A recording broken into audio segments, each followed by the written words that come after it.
quiz প্ৰতিযোগিতা চিত্ৰাংকন প্ৰতিযোগিতা শেষ হৈ গ'ল আৰু এতিয়া আমাৰ এই উপকণ্ঠ অঞ্চলৰ স্থানীয় শিল্পীৰ দ্বাৰা বিষ্ণু ৰাভাৰ ওপৰত সাংস্কৃতিক অনুষ্ঠান আৰম্ভ হ'ব আৰু মই দুই এষাৰ কওঁ ৰাভাই আমাৰ এই উপকণ্ঠ অঞ্চলৰ শিলবাৰী আৰু বেতবাৰীত মহিলাৰ বেশত তেওঁ সাজপাৰ পিন্ধিছিল আৰু তেওঁ জীৱনৰ যিটো মানে তেখেতৰ মৃত্যুবৰণ হ'ব লাগিছিল সেই মৃত্যুবৰণৰ পথ হিচাপে তেখেতে মহিলাৰ বস্ত্ৰ লৈ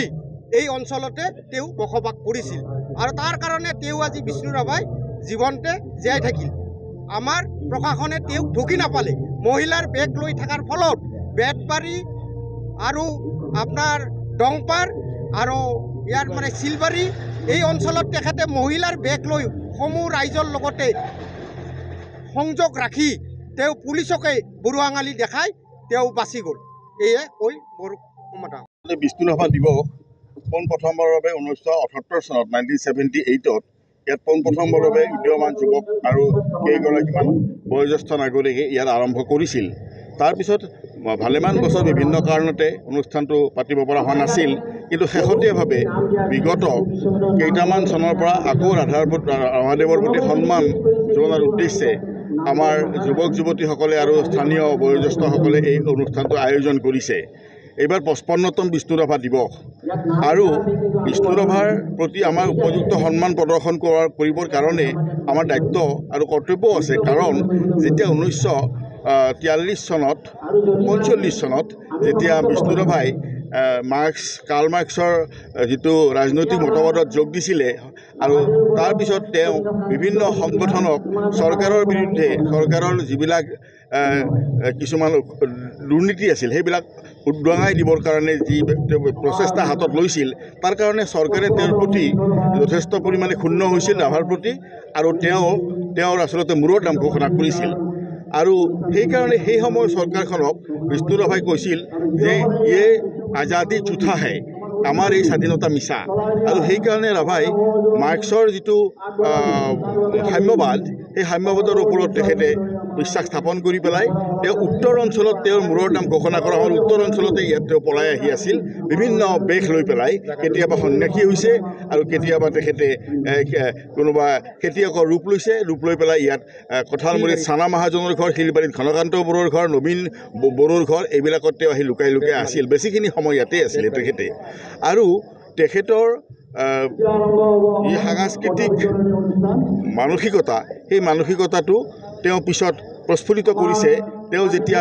বিধানসভাৰ MLA হৈ গ'ল তেতিয়া তেওঁ সাম্যবাদ এৰি পেলাই তেওঁ হাতৰ পৰা ষ্টেণ্ড গান দলিয়াই তেওঁ তাৰপিছত তেখেতে গণতন্ত্ৰত যোগ দিলে আৰু গণতন্ত্ৰত যোগ দিয়াৰ পিছৰ পৰাই তেওঁ সংস্কৃতি আৰু তেওঁ